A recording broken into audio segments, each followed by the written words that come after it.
Dhe ja ku jemi dashur miq bashkë në studio pas gjithë paralajmërimeve të mysafirëve, të temave që i bëra në fillim të emisionit e që tashme ju e dini që çdo të diel prej ora 16 deri në ora 18 mundohemi që të sjellim ngjyra të ndryshme të temave në mënyrë që të përshtatemi me kërkesën e secilit prej juve, me që jeni shikues dhe lexues besnik të portalit Familja Jon dhe emisionit Familja Jon. Përmes ekspertëve, përmes burimeve të sigurta, mundohemi të përgjigjemi shqetësimeve tuaja. Shqetësimet po rriten çdo ditë më shumë, kjo fal dinamizmit, fal jetës, fal ndryshimeve, fal modernizimit të shpejtë që po ndodh, çdo ditë më shumë mësojmë për ndryshime të ndryshme, për smundje të ndryshme, për qëndrime të ndryshme, për mekanizma të ndryshëm. E është mirë kur i mësojmë, të paktën të mësojmë nga profesionistët dhe jo nga lajme të cilat i lexojmë, nga kushdo që ka mundësi të hedhë në rrjetet sociale, burime të pasigurta, jo të mbështetura në shkencë dhe në studime të cilat janë bërë me hulumtime me rezultate të nxjerrura. Gjithmonë janë ata që vinë në studion tonë, janë ata që përgjigjen pyetjeve tuaja dhe janë ata që e drejtojnë shqetësimin tuaj në mënyrë që orientimet të jetë sa më saktë. Unë e thash në fillim të emisionit që do të flasim në pjesën e parë për fëmijët me nevoja të veçanta dhe qasjen e tyre në shkolla, pranë nxënësve, me mësimdhënës, në qasjen e tyre edhe në familje dhe shumë detaje tjera, të cilat shpesh mund t'i neglizhojmë nga dashuria që kemi për ta, e mund edhe t'i shkelmin drejtat e tyre nga kujdesi që shpesh e kemi tendencë t'i shohim edhe si viktim.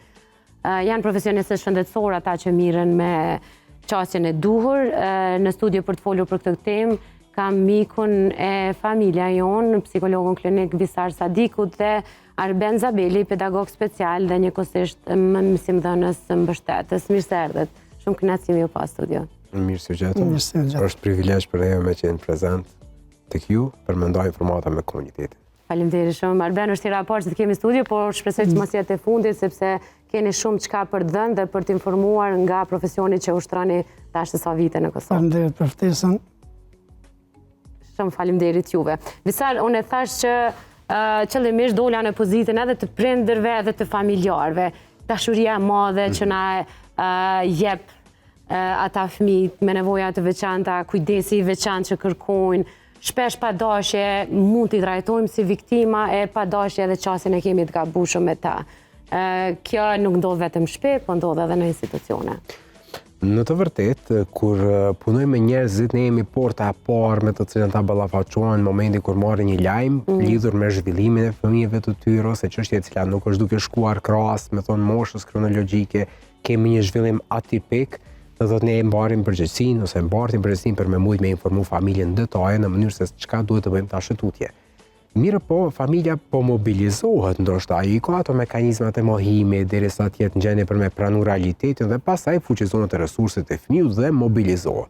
Po me kalimin e kohës tani vjen pjesa e rëndësishme e cila ka të bëjë me mbështetjen institucionale që duhet me ju ofru fëmijët. Dhe aktualisht jemi duke u ballafaquar me pengesa shumë të mëdha në këtë proces. E kam përshtypjen që vetëdia kolektive akoma nuk është në nivelin që duhet në mënyrë që komuniteti t'i pranojë këta fëmijë dhe para të kuptoj që një fëmijë me nevoja të veçantë nuk do të thotë që është faji i tyre, e as i familjes së tyre. Do të thotë që një faktor shumë kompleks që ndikojnë te shfaqja e kësaj lloji vështirësie. Çështja ku neve po na prek më së shumti është problemet të cilat ata po ballafaqohen me rastin e vijimit të shkollës fillore. Ne e dimë që fëmijët janë të ndryshëm, ka një term i cili përshkruhet me emrin neurobiodivergjenca, që do të thotë fëmijët mund të kenë pak vështirësi, po jo domosdoshmërisht të preken në nivelin e zhvillimit intelektual të tyre, sipas sistemit të klasifikimit ndërkombëtar të çrregullimeve zhvillimore. Ne e dimë që ato janë një gamë tyre, mirë po janë të afektuara për shembull lehtësisht, mesatarisht, relativisht shumë të theksuar, që do të thotë jo të gjitha kategoritë e fëmijëve nuk mund të përfitojnë nga procesi i edukimit adekuat. Ne po vrejmë që ndoshta fëmijët për shkak të vështirësisë që e kanë, ata mund edhe me pengu procesin mësimor, gjë që është natyrshme sepse është pjesë e tiparit të karakteristikave të vështirësisë që e ka, dhe ajo çka mu po më lëndon më së shumti është kur po shohim iniciativa të prindërve të cilët po marrin masa për me largu një fëmijë nga klasa sepse ai po e pengon procesin edukativ arsimor. Megjithëse se do ta shtjellojmë këtë pjesë sepse ka ndjeshmëri brenda vetes, që me qëndru edhe profesionale dhe emocionale kështisht që pa e dëmtu këta fëmijë, po do doja të kthehesha pak në kronologji. Nëse nuk flasim për prind që e kanë diagnostiku heret, që konsiderohet mosha 2 vjeçare, koha e dur për një diagnostikim edhe një orientim. Nëse vinë në shkolla, fëmijët regjistrohen në parashkollor dhe në klasë parë, me problematika të ndryshme të pa diagnostikuara, a është roli i mësimdhënësit dhe pedagogit special ai që e nuhat problemin dhe orienton pastaj tek psikologu?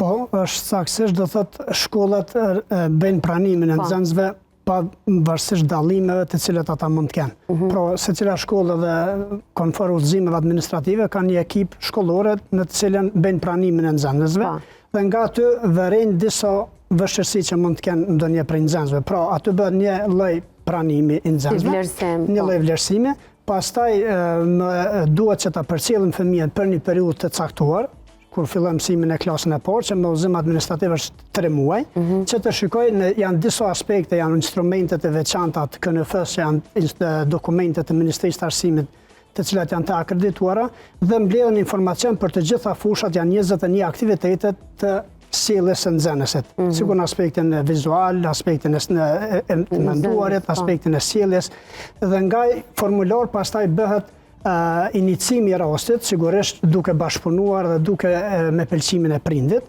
pra orientohet nxënësi nëse ka vështirësi, tek në këtë rast institucioni shkollor që është drejtori i shkollës, pastaj përcillet në drejtoritë komunale kërkesa për vlerësim. Dhe në kuadër të drejtorive komunale është komisioni për vlerësim pedagogjik të nxënësve me nevojat veçanta, që e kanë secila komunë pothuajse, megjithëse ka shumë vështirësi në funksionim, dhe nga vlerësimi i cili bëhet në nivel komunal, pra fëmija orientohet nëse është me nevoja të veçanta arsimore apo jo. Pra, në atë moment, nxënësi merr vendimin që është me nevoja të veçanta arsimore. Prandaj edhe shpesh kemi vështirësi në identifikimin e nxënësve dhe mungesë të statistikave të sakta në Kosovë për shkak të mungesës së funksionimit të këtyre ekipeve. Pa një vlerësim të saktë në shkolla të këtyre nxënësve nga kjo ekip komunale që është për vlerësim pedagogjik, do thotë nuk mund t'i ofrohet as shërbime adekuate mësimore për këtë fëmijë, që rast specifik është plani individual. Pra, nga ky vlerësim, pastaj edhe orientuan për shërbimet jashtëshkollore që duhet i merr nxënësi, qoftë shërbime psikologjike, logopedike, apo shërbime fiziatrike, apo shërbime të tjera. Pra, këtë është një strukturë organizimit të tillë.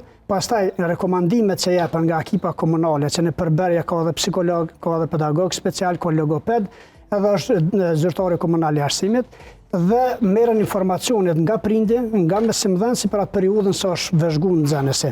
Pastaj ai komision bën vlerësimin nëse fëmia duhet të shkojë në klasë të rregullt apo duhet të shkojë edhe në qendër burimore. Pastaj kur orientohet në klasë të rregullt, sigurisht komisioni e ka për detyrë dhe obligim që të përcaktojë nëse fëmia ka nevojë për asistent. Pra që nga ai moment sigurisht me mundësitë komunale të cilat kanë komunat, por gjithsesi aty rrjedh edhe nevoja për asistent dhe shërbimet adekuate që duhet të merr fëmia brenda shkollës, ato që janë arsimore. Arben, unë i përkas një gjenerate të paraluftes. Unë mbaj mend që në kohën tonë pedagogu ka pas rol kryesor në shkollë, se s'kemi pas psikolog, edhe është marrë edhe me problematika ndoshta të fushës së psikologjisë. A mendon nga veprimtaria juaj që ke pas edhe në Kosovë edhe disa vite në Itali, që kemi përmirësim në këtë drejtim, që shkollat kanë kapacitet më shumë edhe me i njoftë këtë problem, edhe me e trajtu?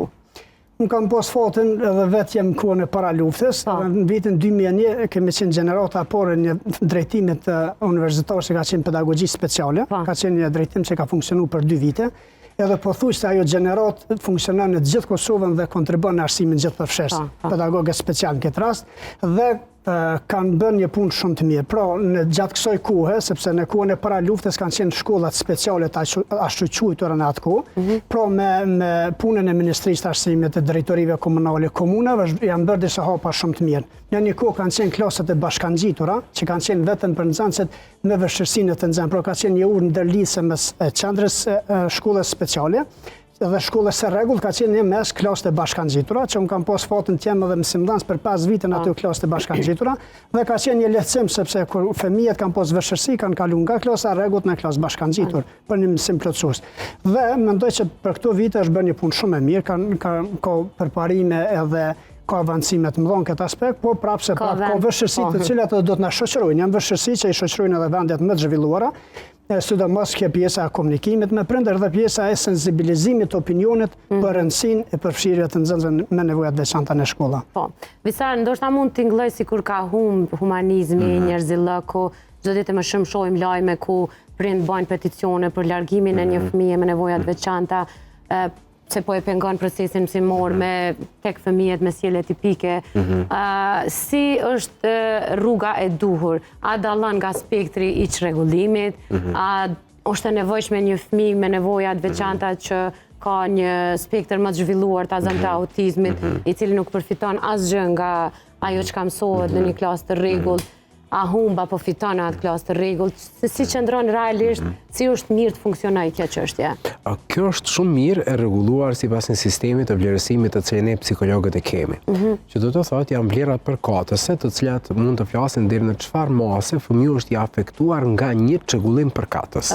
Dhe pastaj na duhet me ditë se a kemi edhe komorbiditet, që do të thotë dy vështirësi të bashkëtyzuara në një. Dhe kjo pastaj na mundson me kuptu fëmiu a është i gatshëm dhe i aftë plotësisht me viju shkollën i pavarur 1. Nëse nuk është i gatshëm të bëjë i pavarur, a është i gatshëm për me qenë mendim të asistentit 2.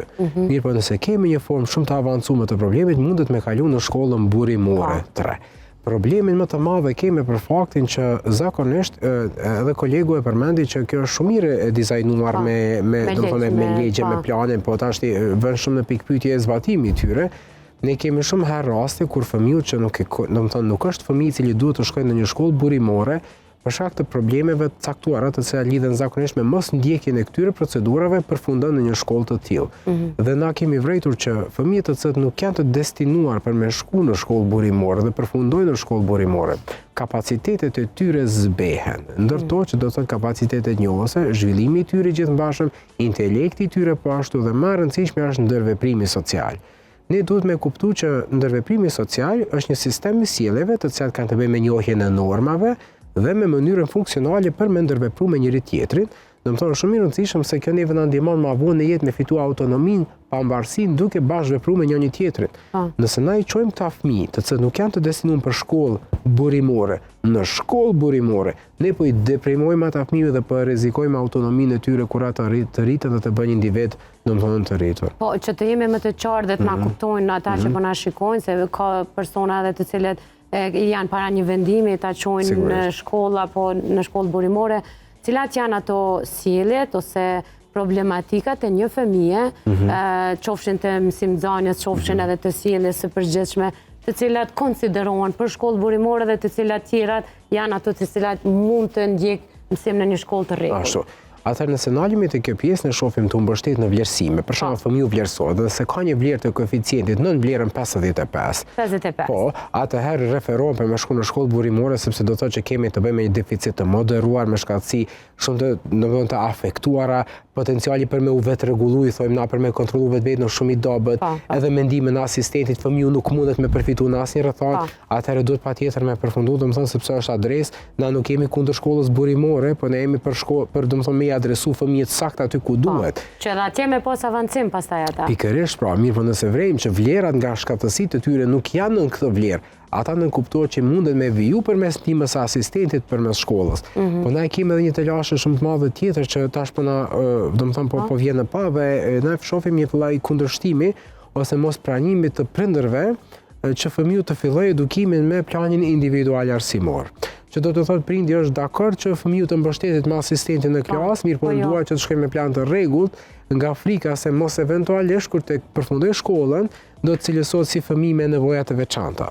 Problemi është që na duhet me ditë dhe me bë publike që plani individual arsimor nuk është një plan i cili do të mbetet përgjithmonë në zbatimin e fëmijët. Për shembull, kur flasim për grupin e vështirësive në të nxënës, që futet disleksia, disgrafia, domethënë edhe format e tjera të kombinuara të tyre, na shohim që fëmijët masi që të mësojnë për me i realizu këto procese, konkretisht përmirësojnë mirë të shkruarit, e rrisin shpejtësinë të lexuar, atëherë nuk është domosdoshmërisht nevoja që të vazhdohet me planin individual arsimor, që do të thotë mundet me kalu në planin e rregullt, mirë po mendoj që më së shumti dëmtohet fëmiu nëse ekspozohet vazhdimisht nga një plan që është për fëmijët me zhvillim tipik, mirë po pa aftësia e fëmijët për me u kap me këtë plan, pastaj e thënë fëmijën atë që e quajmë krahasimin social.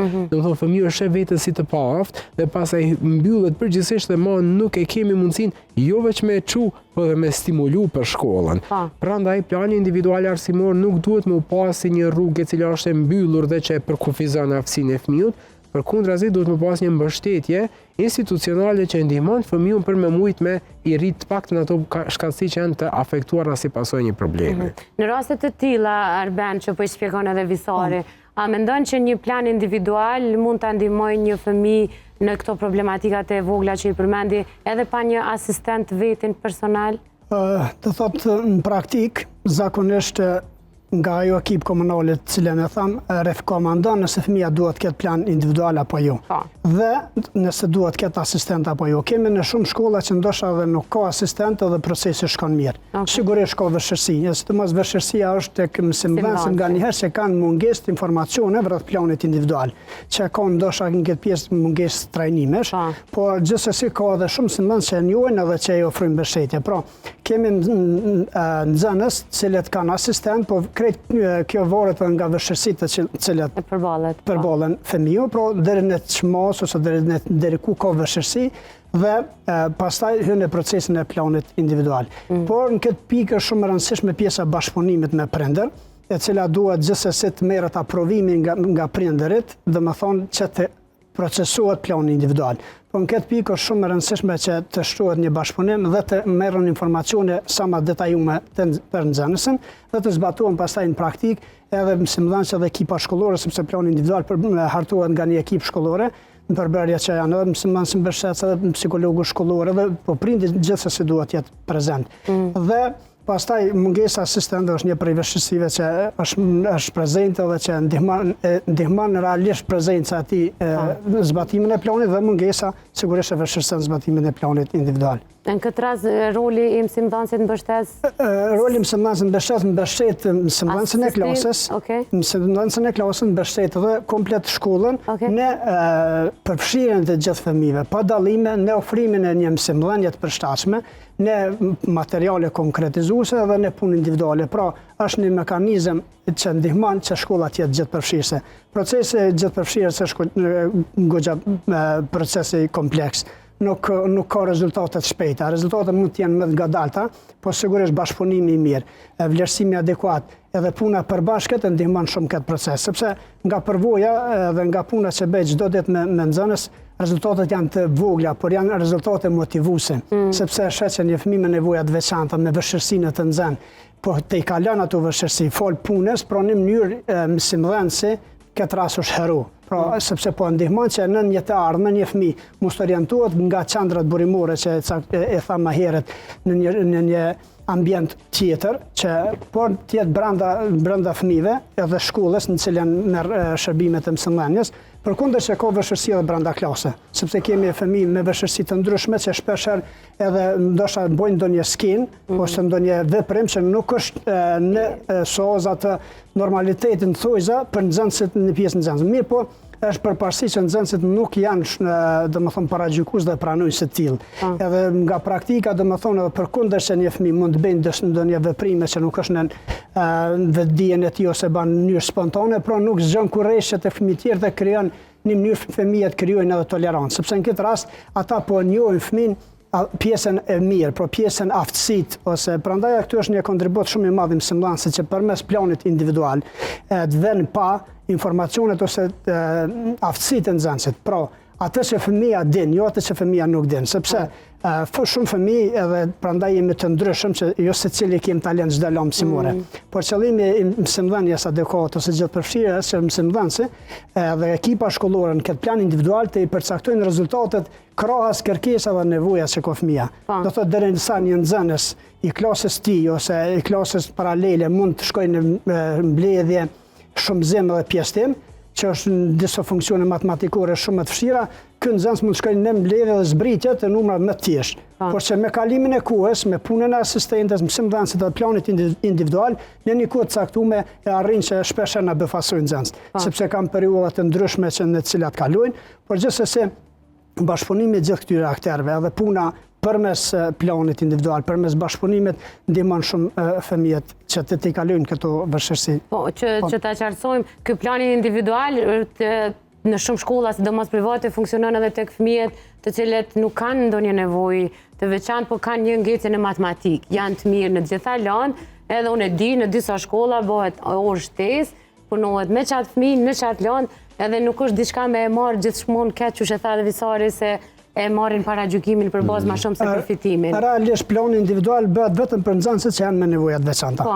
Për nxënësit që kanë vështirësinë të nxënë, siç tha disleksia, Visari, disleksia, disgrafia dhe diskalkulia, bëhet me sim plotësues. Me sim plotësues. Që është me udhëzim administrativ. Po, vetë ti barazojmë që edhe ata fëmijë mund të kenë diçka të shpjegoj kjo pjesë, domthonë me sim plotësues bëhet për nxënësit që kanë vështirësinë të nxënë, me sim shtues është për fëmijët që kanë talent, ndërsa plani individual i arsimit është vetëm për fëmijët që kanë nevojat veçanta, pa u identifiku, prandaj edhe në praktikë kemi vështirësi sepse shumë komuna nuk e kanë funksionalizu ekipin komunal për vlerësim pedagogjik dhe në mungesë të një vendimi nga kjo ekip, që fatkeqësisht shumë komuna nuk funksionon kjo ekip, mësimdhënësi nuk mund të merr asnjë hap sepse nuk mund të bëjë një plan individual. Përkundër që e shet çdo ditë që fëmia po ka vështirësi në përcjelljen e plan programit të rregullt. Pra, në momentin që një nxënës nuk mund ta përcjell plan programin e rregullt dhe mbetet mbrapa, atë bëhet vlerësimi dhe për aty vlerësimit përcaktohet nëse fëmia duhet të ketë plan individual apo jo. Kjo është shumë e rëndësishme me po që krahasim Visar, sepse mbi të gjitha secili kemi nevojë për diçka. Edhe që mos më ndi keq se ajo që e the është shqetësuese që prindrit e refuzojnë veç për shkak të stigmës ose paragjykimit. Me thonë të drejtën, unë nuk kam ditë si fëmijë vogël ku kam qenë, nuk kam pas rast me pa fëmijë të cilët kanë zhvillim ndryshe. Derisa kam fillu me bo edukimin tim që e kam, nuk kam ditë si do duaj më marr me këto persona. Unë mendoj që fëmijët duke pa shokun dhe shoqen që ka një vështirësi specifike, ata mësojnë përveç se me pranu edhe me ndihmu. Që do më thonë, në këtë mënyrë po i kontribuojmë ngritjes së vetdijes kolektive që si qytetar në të ardhmen të jemi në gjendje jo do të me qenë patjetër psikolog ose pedagog ose sociolog që me ditë me mbështetur, po të jemi qytetarë të cilët i kontribuojnë cilësisë së jetës së tjetrit që mund të ketë një zhvillim atipik sepse në fund të fundit nuk është zgjedhja e tij. Mirë, po edhe një gjë tjetër është se tash këtu duhet me përmend pak edhe vullnetin e mësimdhënësit. Ne kemi pas mësimdhënës të cilët kanë ndjekur trajnime, të cilët kanë një edukim bazik ndoshta me ndihmu fëmijën që ka nevoja të veçanta, dhe pa pas nevojë fare për asistent e ka menaxhu jashtëzakonisht mirë. Na shpeshherë marrim informata nga tereni për mësimdhënës që na shkruajnë të lutem a më ndihmon me këtë çështje, si mund me bë me këtë dhe na mundon ju dalë një ndihmë në distancë në mënyrë që me e mbështet. Veçanërisht du me theksu dhe me falendëru publikisht një mësuese Merita Visha, e cila jeton në një region larg Prishtinës që ka fëmijë me nevoja të veçanta, po pa asistent ai menaxhon jashtëzakonisht mirë, domethënë dhe i ka shumë mirë të përfshira, domethënë të involvuar në ambientin brenda saj i lumt. Po dhe një gjë është shumë e rëndësishme, ne jetojmë në epokën e edukimit inkluziv. Edukimi inkluziv bazën kryesore ka domethënë barazinë. Mirë, po qenit barabartë nuk do të thotë gjithmonë që është i drejtë, sepse fëmijët në zhvillim tipik nuk kanë nevojë për ndihmë shtesë. Mirë, po fëmijët që i kanë këto vështirësi kanë nevojë për një ndihmë shtesë. Që do të thotë na po me fjalë inkluziv do të thotë inkluzion, gjithëpërfshirje, po i përfshihem këta në komunitet sepse në këtë mënyrë është kuptuar që stigma bie kur ne ekspozojmë ndaj një fenomeni të cilin mësohemi ta kuptojmë dhe ndoshta kemi çësje për me manovru me të. Dhe në këtë mënyrë na mundemi me ndihmu komunitetin. Këtu duhet me pas një trekëndësh bashkëpunimi në mënyrë që të arrihet kjo. Gjithmonë është prindi, është mësuesi, dhe është në këtë rast dhe pedagogu special, apo është mësuesi mbështetës, apo është asistenti i fëmijës në mënyrë që me realizu këtë gjë. Psikologu është një akter i jashtëm i cili bën vlerësime sporadike për me pas se qysh është duke shku zhvillimi, apo mrim kadal me u taku me moshën tonë kronologjike. Mirë, po pa qenë ky bashkëpunim i mirëfillt, rezultatet janë të dobta dhe pëson me i pafajshmi që është fëmiu në këtë mes. Po, Visar në rastet kur, sepse është shqetësuese dhe kushdo që shikon televizor mbrëmje dhe shen një lajm kur një fëmijë është përjashtuar prej shkollës ose një fëmijë është largu prej rrethit shoqërisë, është shumë e dhëmshme. Që ta sqarojmë edhe për prindrit që edhe ata që njihen faj. Një fëmijë i cili ka një spektër të autizmit më të zhvilluar dhe në moshën e pubertetit kur fillon edhe ndryshimet e tij, fillojnë edhe sjellja e tij të jetë ndoshta pak më agresive se sa që ka qenë. Në raste të tilla si duhet të vendoset për të mirën e fëmijës me nevoja të veçanta dhe po ashtu për të mirën e klasës në përgjithësi. Tashi, nëse do të flisim ashtu siç do të duhej, ne do të duhet të kishim qëndrim editore enkas për fëmijë me çrregullim të spektrit të autizmit me këto karakteristika. Sepse ata ka një formë të ndryshme të plasimit ose të marrjes së informacionit dhe të ndërveprimit me botën. Mirë po, nëse fëmiu është i rritur, dhe nëse fëmiu do të thotë ka një koeficient zhvillimi që është i ulur, atëherë dhe nëse sjellja e tij është jo lehtësisht e menaxhueshme, atëherë duhet të adresohet për të shkolla burimore në mënyrë që të përfitoj nga teknikat të cilat aplikohen për me e asistu këto raste. Mirë, po derisa kemi një formë të moderuar të vështirësisë, patjetër që duhet me qenë brenda këtyre, sepse ne kemi pa që edhe fëmijët them qoftë me autizëm ka mësuar mjaftueshëm duke u ekspozuar në modele të përshtatshme të sjelljes. Mirë, po tani autizmi na mbetet një çështje që është në rritje dhe po shohim që dita ditës po ka ndoshta më tepër kërkesa të prindërve dhe shqetësime lidhur me këtë çështje. Nuk e di, kapacitetet tona nuk janë të mjaftueshme në kuptimin që nuk kemi një institucion që merret enkas me këtë. Për ndryshe në vendet e tjera ekzistojnë institute të cilat merren enkas vetëm me fëmijë me këtë diagnozë, me këto nëse përmbushin kriteret. Që do të thotë është ky element, është prezant ky koeficient, është prezant kjo sjellje, është kjo. Atëherë hartohet vetëm në mënyrë të veçantë strategjia e nxitjes së këtyre fëmijëve. Nuk janë raste të pashpresa. Sepse shpesh dëgjoj nga ana prindërve që thotë janë rrit fëmijë tash skemi çka më bëu, skemi adresë. Ka adresë, do të thonë adresë ka gjithmonë, po ideja është se sa është edhe prindi i gatshëm për me bashkëpunuar në këtë proces, sepse ne kemi fëmijë të cilët janë me autizëm, të cilët ja dalin relativisht mirë. Po, edhe dim edhe unë edhe në kopsht me fëmijët e mi ka pas fëmijë me autizëm edhe të cilët kanë qenë të menaxhueshëm. Do të thonë vetëm se dallon në këtë rast edhe psikologu ta bëj orientimin e duhur tek prindrit, po ajo çka është shumë e rëndësishme edhe që po më ne që ka ende vend për vendisim është mos me mohu realitetin, sepse mohimi i marrjes së diagnozës me një fëmijë me autizëm nga prindrit dhe familjarët hala është në shkallë të lartë. Në të vërtetë kjo është për shkak të stigmës dhe stigma gjithmonë lidhet pak me vetëdijen e ulët për qenë sinqert. Problemi është se prindrit gjithmonë mendojnë që në momentin e parë se prindi thellë e di. Mirë, po nuk ka dëshirë ta dinë pjesëtarët e komunitetit sepse menjëherë do shihet nga një sy tjetër.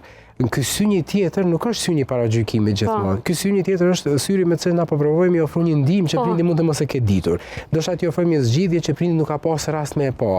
Ne si ekip që merremi me vlerësimin e këtyre problemeve, ne jemi në linjën e parë me informatat globalisht të pranuara dhe të sigurisht të testuara. Do të thotë dhe ne jemi ata që mundemi me informu. Prandaj në momentin e parë që prindërit e dëgjojnë këtë gjë, neve është mirë që ata me fillu me pranu dhe me zbatu në mënyrë që me ndihmu fëmijën, sepse ne kemi pas edhe raste të rritura të cilët me vërtet kanë pas progres shumë mirë. Qëllimi jonë është tek këto raste që ato me fitu autonominë, do të thonë me qenë të pavarur, me shërby vetveten, me gjithë mundësinë për me ndërvepruar ambientin, me qenë i sigurt, do të thonë me njohur normat sociale, çka mundemi dhe çka s'mundemi për jashtë. Nuk kemi nevojë patjetër të gjithë me kry fakultetin ose do të thonë edukimin e avancuar akademik. Mirë, po ideja që nga një individ me këto vështirësi ta bëjmë një individ i cili është funksional për veten e vet. Po, Arbenjo mundeni me dallu shumë sakt këtë ndryshim tek fëmijët, prindrit e të cilëve kanë pranuar dhe kanë punuar në zhvillim dhe në këshilla, dhe tek fëmijët e prindërve të cilët e kanë mohu dhe kanë refuzuar me punu, bashkëpunu.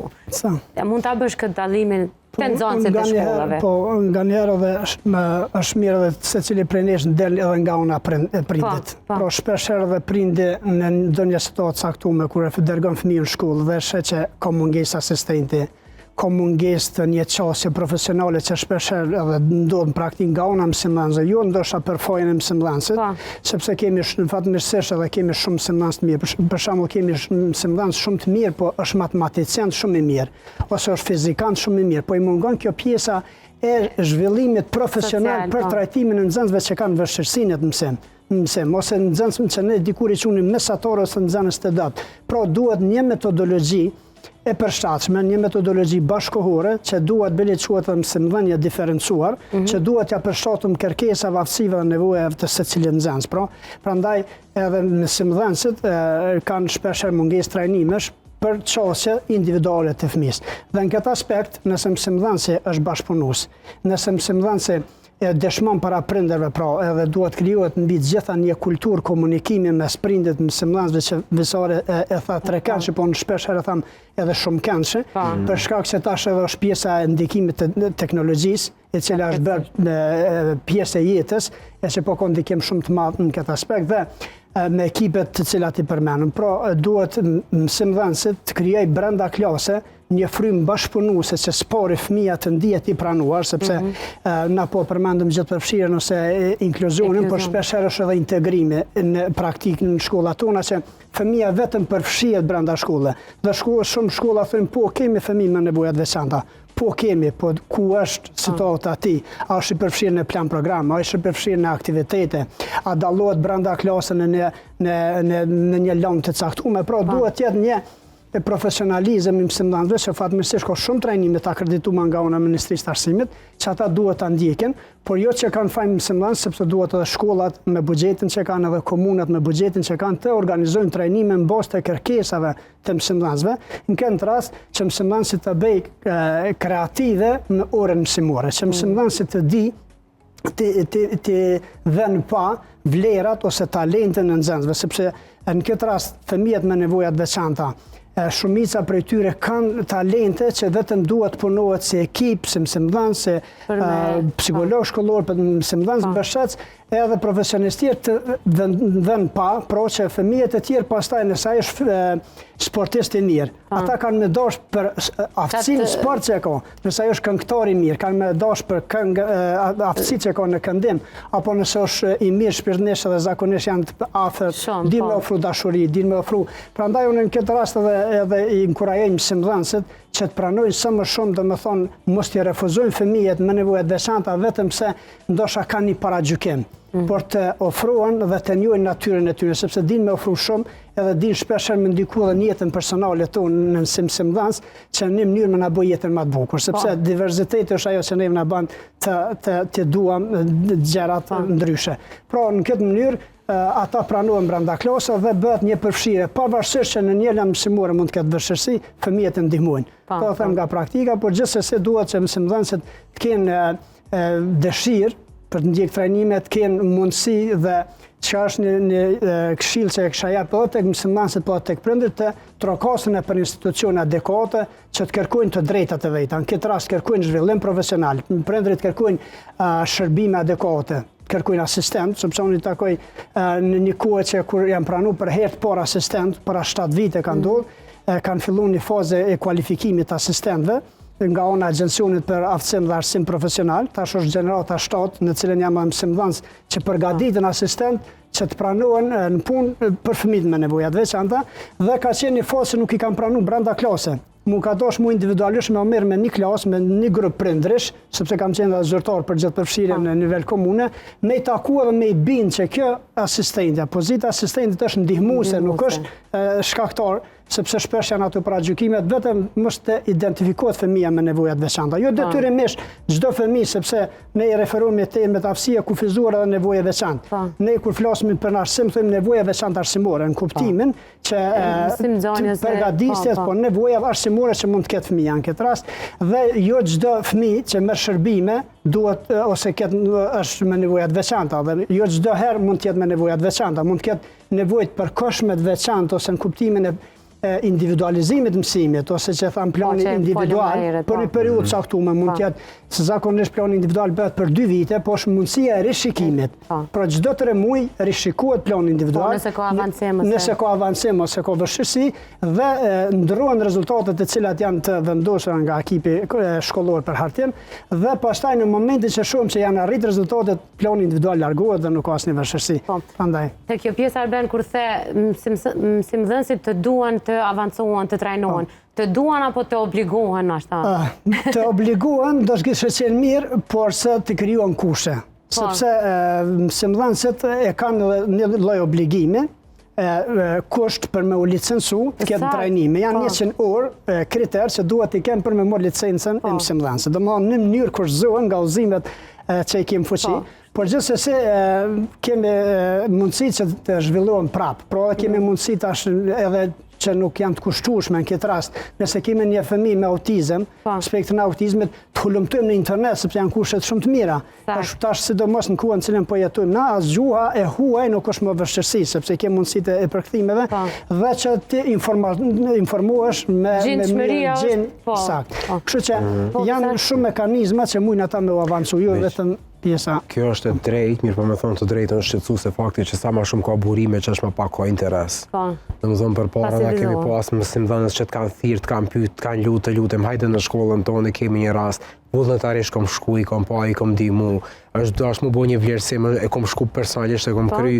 Tash pavarësisht që këto raste vazhdojnë të rriten, kërkesat janë më të pakta dhe kjo është e çuditshme. Mirë po me thonë të drejtën një shqetësim tjetër që është edhe në dorën e politikbërësve. Ne kemi kaluar në situata ku kemi pasur zgjedhje, nuk kemi dëgju fjalën për mbështetje, për numër, kemi me rrit numrin e asistentëve, familjet e këtyre fëmijëve vetëm këtë shpresë kanë, sepse ka familje që detyrohet nga të ardhurat e tyre të pakta me vetë financu, me pagu vetë asistentin, e kjo do të ishte një ndihmë e jashtëzakonshme. Prandaj unë uroj shumë dhe lutem që këto diskutime të cilat janë me vlerë dhe me përvojë të bi në vesh në atyre të cilët mundin me bë këtë ndryshim, sepse me të vërtet njerëzit janë shumë në nevojë për me gjetë një mënyrë me u mbështet fëmijët e tyre në procesin edukativ arsimor.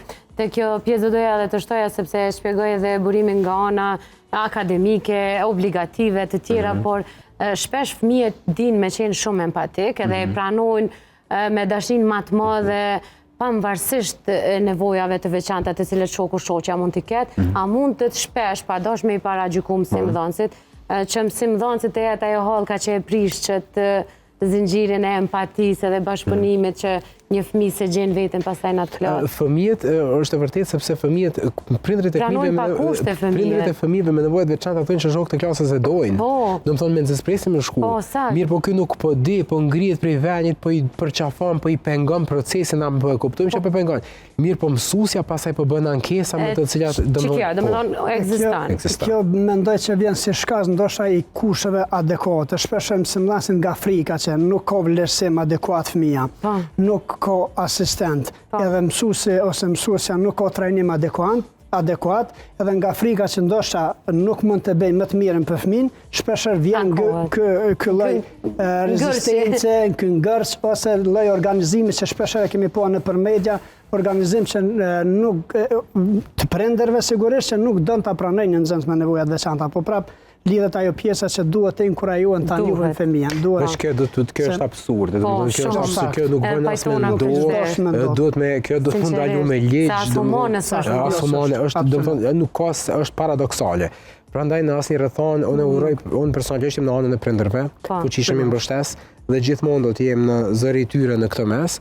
Prandaj, brenda gjitha kapaciteteve të mia do ta luftoj këtë fenomen deri në fund. Gjithmonë ju bëj thirrje ata që i kanë këto pakënaqësi ta adresojnë sepse do të mundohemi mbështet maksimalisht të shohim, urojmë që këto diskutime të cilat kanë qenë të shpeshta kohëve të fundit të adresohen tek adresa që mundet me neve me na bëj zgjidhje. Prindërve së pari, jo neve se ne kemi. Prindërve, mësimdhënësve, institucioneve shkollore deri tek Ministria e Arsimit sepse janë një zinxhir që dashte janë hallkë e ngjitme, dhe nëse na nuk e rregullojmë lart si sistem, me i kriju kushtet, kapacitetet, edhe këto mund me ndodh, edhe me u fajsu ndoshta personi i fundit që ka mas pak këtij faji. Në këtë rast. Sigurisht me iniciativën e prindërve. Aktivizohen edhe mësimdhënësit, me aktivizimin e mësimdhënësve aktivizohet komplet shkolla. Pastaj drejtoritë komunale dhe sigurisht mesazhi arrin tek Ministria e Arsimit, kështu që do të pajtona që duhet të ngrisim të gjithë zërën dhe që mos të hezitojmë, të kërkojmë sidomos ata që na takon, pra prindërit të drejtën për shkollim adekuat të fëmijë, pra që është një prej të drejtave elementare të çdo personi, pra shkollimi ose edukimi adekuat. Po, Visar, deri sa të arrijë në një pikë kaq të mirë legjislative, çdo gjë të rregullohet nga kjo se si e tham, çfarë ju kishte thonë prindërve të cilët e kanë gjetë veten shpesh duke u ankuar për largimin e një fëmije në një plot? Unë prindërve të gjithëve ju bëj thirrje që të mos dorëzohen asnjëherë, për shkak se kur janë adresuar dhe kanë marrë masa dhe kur e kanë çu procesin përpara gjithmonë kanë pas dyrë të hapura. Domethënë sepse ndonjëherë për shkak të afektit që prindi ka lënë, i errësohet edhe arsyeja, logjika. dhe thotë që les, veç mos me qumë në shkollë, këtu më ka arë, s'kam mbështetje, jo, ka dalë se kam mbështetje. Domethënë, kemi pas shumë raste, kur na i kemi përcjellë raportet e vlerësimit, kemi bërë rekomandimet, kërkesat, janë hap dyert. Domethënë, ndoshta prindi ndonjëherë po dështon pak me prezantu sakt situatën e fëmijët dhe pastaj edhe po keq interpretohet dhe nuk po punohet si duhet në këto rrethana.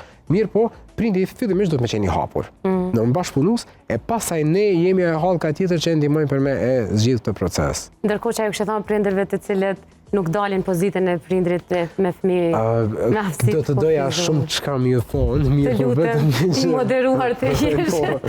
Jo, keq ka me nën. E kuptoj, në do të doja vetëm një herë të empatizonjën me këtë raste, veç të dinë si është gjendja e prindit që e ka fëmijën me nevojë. Veç ato ta mendojnë. Nëse veç ato e mendojnë, kur nuk kishin me qenë pengesë e këtij procesi.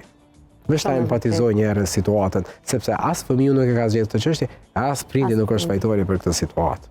Po besoj kë ndryshim ka fillu për të mirë, se ti e vedinton më shumë nga bashkëpunimet me mësimdhënës. Ka nisë ndoshta prind pak me përqafu më shumë si fenomen i zakonshëm. Sigurisht, po të njëjtën dhe unë do ta referoja ose rekomandoja prindërit që të bashkëpunojnë dhe të komunikojnë sa më shumë me mësimdhënësit dhe kërkoj dhe lutem që mos të jenë pengesë në ofrimin e një mësimdhënie adekuate ose individuale. Pra, mos të hezitojnë të vlerësojnë fëmijët dhe të besojnë në ato ekipe komunale për vlerësim, sepse kjo është pengesa më e madhe e mësimdhënësve, dhe të mos pengojnë në planin individual, sepse është më e mira për fëmijën.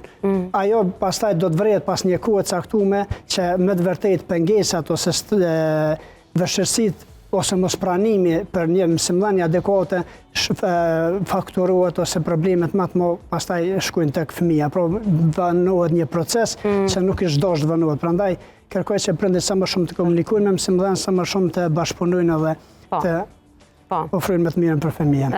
Një pyetje të fundit Visar, sepse kemi ardhur edhe në kohën kur biseda është planifikuar, kemi kaluar edhe minutat. Është shumë e rëndësishme diagnostikimi i hershme, kemi thonë sa vite unë ti bashkë shumë tjerë ekspertë shëndetit mendor, por një lajm i mirë është që një diagnostikim profesional që ndër vite e ke bën në Prishtinë, në kohëve të fundit po e bën tash edhe në Perizaj, në Podujevë dhe në Gjilan, edhe prindërit munden me u adresu nga ndryshimet më të vogla që i shohin te fëmijët.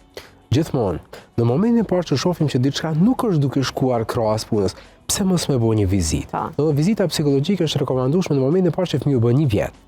Do të thotë të bëhet një vlerësim për me pasë si jemi. Sigur kuptimin e analizave të gjakut që i bëjmë sporadikisht me pa shëndetin tonë, na duhet se sa më herët ekziston ajo teoria e neuroplasticitetit, do të thonë truri është më i gatshëm i bën ndryshime dhe më përthith në moshë të vogël. Hajde ta shfrytëzojmë këtë potencial, sepse më vonë do të kemi kualitet më të lartë të jetës tonë, qoftë emocionale, qoftë psikologjike, qoftë ndërveprimi social, çdo gjë tjetër. Prandaj gjithë prindërve u bëj thirrje që sa më herët që t'i dim, aq më e mirë do të jetë për fëmijën, në mënyrë që të jemi bashkë me njëri tjetrin si faktorët e parë të mbështetjes së zhvillimit të fëmijëve. Diagnostikimi i hershëm edhe puna e hershme mund ta bëjë një fëmijë më të gatshëm për shkollë me gjithë ndryshimet që mund të ka. Absolutisht, edhe tek fëmijët të cilët kanë pas autizëm relativisht të theksuar, identifikimi i hershëm dhe puna e vazhdueshme ka bërë që fëmiu me qenë relativisht mirë funksional në komunitet. Prandaj nuk është lajmi më i hidhur që mundemi me marr, po lajmi më i hidhur është humbja e kohës. Atëherë veç jemi vonë, mundësitë tona janë shumë të kufizuara, diagnoza nuk ta kryjmë më punë, prandaj edhe situata shkon jo mirë. Po. Pa dashje ndoshta u fokusu më shumë te autizmi, megjithëse ka ndryshime të shumta, çrregullime të ndryshme, po që e tha edhe vetë që është në rritje, më i shprehun si numër dhe është një ndër temat më të përfolura dhe shqetësimet më të shpeshta, kështu që u fokusum ndoshta më shumë, edhe pse thashë e fundit, ç'kjo është e fundit. Po e lidhi me këto që sapo e the, një fëmijë i cili nuk është trajtuar në fëmijëri të hershme dhe ka një spektër të autizmit, qoftë të lehtë, qoftë më të zhvilluar. Tendencat në pubertet me qenë me ndryshime më të mëdha janë më të shprehura. Janë më të shprehura. Për faktin se çdo sjellje që fëmiu e bën, është sjellje e cila potencialisht mund të përforcohet. Do të thotë fëmiu kur bën tantrume dhe kur nuk e ka pranuar një shërbim, prindi gjithmonë është orientuar me plotsu nevojën që më ndal tantrumin. Dhe fëmiu ka kuptuar që tantrumi është sjellje funksionale, që do të thonë po më kryen punë. Pastaj edhe si adoleshent ai do të avancojë më tutje tantrumi në mënyrë që më shpërblyej më tepër ose më arrit të përforcuesi, edhe si rrethoj kemi krijuar një model të sjelljeve të keq përshtatura që normativisht bin shumë në sy dhe që prindërit zakonisht pastaj hezitojnë pikërisht për shkak këtyre sjelljeve me evitu rrethonat ku kanë shumë njerëz, mos me pas miq për rreth, gjë që është e dhimbshme edhe për jetën emocionale të prindit. Po të ishte i vogël, ne këto ndryshime mund jam i bëu shumë mirë. Prandaj sinqerisht ju lutem njerëzve e komunitetit, domethënë te visari, kudo, vetëm që të mos mbesim anash sepse është shumë e rëndësishme që për fëmijën e tyre të jetë nesër një person që mundet me u integru më mirë. Po, se çdo e bardhë ka të zezë, çdo e zezë ka të bardhë, një trajtim i hershëm nuk na lejon që fëmia, por edhe ju prind përballeni me vështirësi kaq të mëdha, sa përballeni kur e trajtoni vonë, sidomos e diagnostikoni vonë. Visar gjithmonë shumë kënaqësi me të pas studio edhe me trajtu tema e haloma kënaqësi është kur referimi i këtë prindve që na shkruajnë është për vlerësimet e sakta, e korrekte, profesionale që i bën çdo ditë më shumë dhe na jemi shumë krenar që kemi mund me kontribu bashkë në këtë ndryshim pozitiv. Jam i bekuar që më është dhënë privilegji të shërbej komunitetit tim. Faleminderit për mundësinë. Lumë komunitetit që ka një psikolog, vlerësues, klinik si ju. Faleminderit shumë kënaqësi.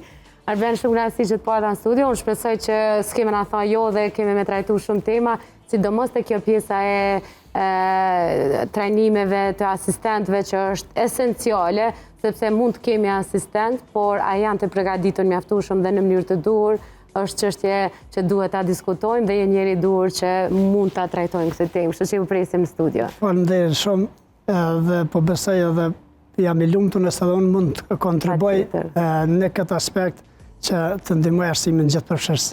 Faleminderit shumë. Dashur miq, së bashku me psikologun klinik Visar Sadiku dhe së bashku me pedagogun special Arben Zabeli kemi diskutuar për fëmijët me nevoja të veçanta, qasjen e tyre në shkolla, qasjen e tyre në klasa, qasjen e tyre me mësimdhënës dhe mësimdhënës ndaj tyre, prindërve, familjarëve, shoqërisë dhe problematikat e fundit të cilat mund të tingëllojnë si jemi një shoqëri jo empatike nga reagimet që shohim, sidomos në rastet kur mblidhen prindër të cilët krijojnë peticione për largimin e një fëmije nga shkolla vetëm se ajo është me nevoja të veçanta, përveç që i shkelim drejtat e atyre fëmijëve, ne denigrojmë edhe prindërit, familjen, të cilët kanë shpresa për atë fëmijë dhe punojnë shumë për atë fëmijë, madje shpesh me financat të veta personale në mungesë të mbështetjes institucionale, me mundësitë më të fundit që kanë çaj fëmijë të funksionojë me të drejtat e tij, kështu që të ndalemi, të ulemi në koltukën e tjetrit para se të flasim prej koltukut tonë. Ne do të vazhdojmë në një temë krejt tjetër, do të kthehemi tek pjesa e shëndetit, e imunitetit, është kohë vjeshte, shi, gripat veç po lulëzojnë çdo ditë më shumë, të pranishëm kudo, ata që kanë imunitet të ulët çdo ditë më shumë preken prej këtyre griprave, po janë disa produkte bio natyrale që mund t'i konsiderojmë miq tonë, që na ndihmojnë shumë në nivelizimin e kësaj pjese. Pas pak do ta kemi në studio doktoreshën Dhurata Alabaku.